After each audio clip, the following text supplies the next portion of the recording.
Assalamualaikum warahmatullahi wabarakatuh. Selamat pagi semuanya. Yang terhormat Bapak Abdullah MAG selaku dosen mata kuliah Metodologi Studi Fikih dan teman-teman yang berbahagia.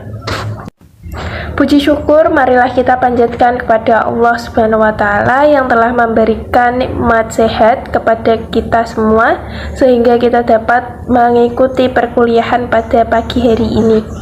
Terlebih dahulu, perkenalkan, saya Sri Rahmawati Ningsih dengan NIM 215510062 sebagai moderator dan teman saya Ifti Nailul Muna dengan NIM 21550510043 sebagai penyaji pertama dan Iwan Maulana dengan NIM 21550510052 sebagai penyaji kedua. Pada kesempatan kali ini kami akan mempresentasikan makalah yang berjudul Pengertian Syariah, Fikih, dan Undang-Undang, Kebutuhan Manusia kepada Syariah dan Hukum, Korelasi dan Perbedaan antara Syariah Samawi.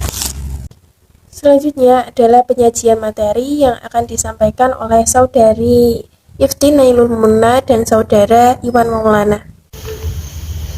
Pengertian syariah, fikih, dan undang-undang. Syariah diartikan sebagai tata aturan atau hukum-hukum yang disyariatkan oleh Allah kepada hambanya untuk diikuti. Sedangkan fikih adalah dugaan kuat yang dicapai oleh seseorang mujtahid dalam usahanya menemukan hukum Tuhan. Lalu undang-undang atau qanun yang disebutkan bersamaan dengan kata syariah tidak lain maksudnya adalah suatu hukum yang dibuat manusia untuk mengatur perjalanan hidup dan hubungannya dengan sama manusia yang lain, baik secara individu, masyarakat, dan negara. Lalu perbedaan syariat dengan fikih. Yang pertama, ketentuan syariat terdapat dalam Al-Quran dan kitab-kitab hadis, sedangkan fikih terdapat dalam kitab fikih. Yang kedua, syariah bersifat fundamental serta memiliki cakupan ruang lingkup yang lebih luas, sedangkan fikih hanya bersifat instrumental atau terbatas. Yang ketiga, syariat adalah ketetapan Allah dan ketentuan Rasul-Nya sehingga berlaku abadi. Sedangkan fikih karena merupakan karya manusia, maka sangat dimungkinkan mengalami perubahan sesuai perkembangan zaman dan waktu.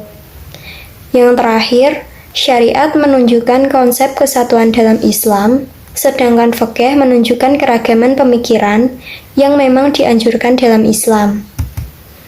Kemudian perbedaan mendasar antara syariah dengan undang-undang. Yang pertama dari aspek pembuatan.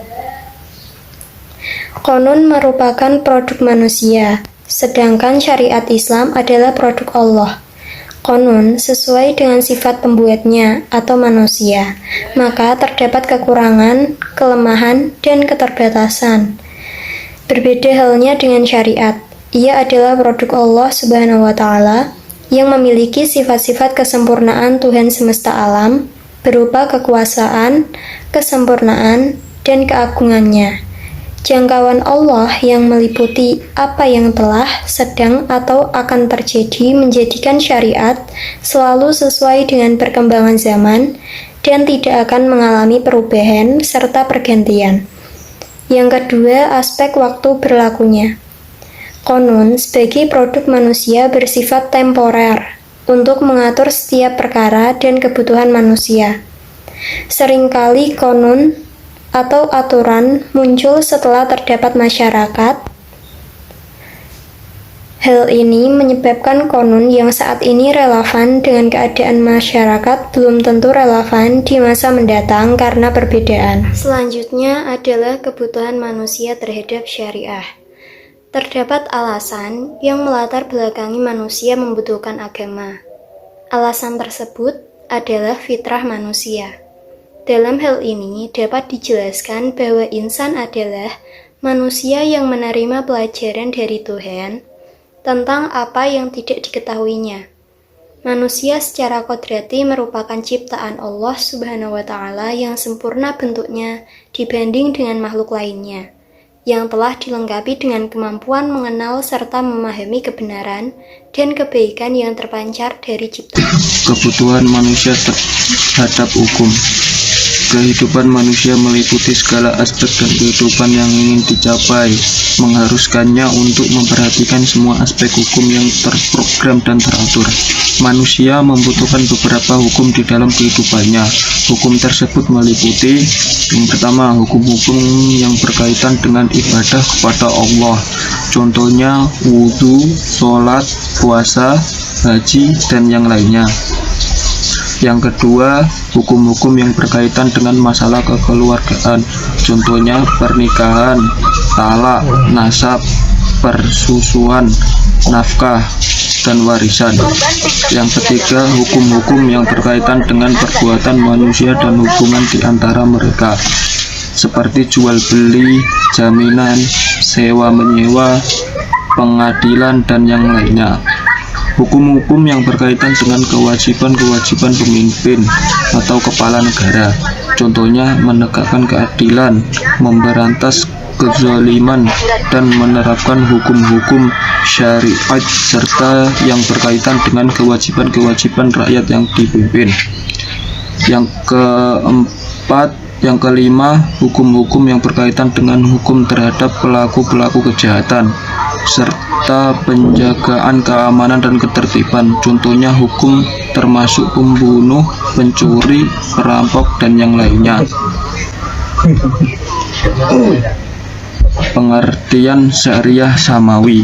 Syariah samawi merupakan syariah yang turun dari hadirat Tuhan. Maksudnya syariah yang berasal dari wahyu Tuhan yang disampaikan kepada para rasulnya untuk diajarkan kepada umatnya masing-masing sebagai petunjuk kehidupan.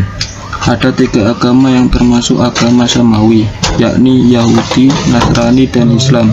Ketiga agama samawi tersebut menyampaikan pokok ajaran yang sama kepada umatnya, yaitu keyakinan dan keesaan Tuhan agama. Kolerasi dan perbedaan antar syariah samawi. Kolerasi. Semua syariah samawi memiliki kesamaan dalam masalah ushul al-din, masalah-masalah akidah, tentang masalah tata cara ibadah, ikhlas dalam beramal, dan percaya kepada hari akhir serta menjauhi syirik. Jadi, syariat-syariat samawi merupakan samawi, semuanya sama sumbernya, pokok-pokok akidahnya, dan tujuan universal hukum-hukumnya. Perbedaannya hanya terletak pada hukum-hukum amaliyah praktis dan pada sebagian hukum yang berkaitan dengan masalah relasi antar individu, kelompok, dan relasi dengan Sang Pencipta. Perbedaannya hanya terletak pada hukum-hukum amaliyah praktis dan pada sebagian hukum yang berkaitan dengan masalah relasi antar individu, kelompok, dan relasi dengan Sang Pencipta. Sekian dari saya. Apabila ada tutur kata yang salah, saya mohon minta maaf. Wassalamualaikum warahmatullahi wabarakatuh.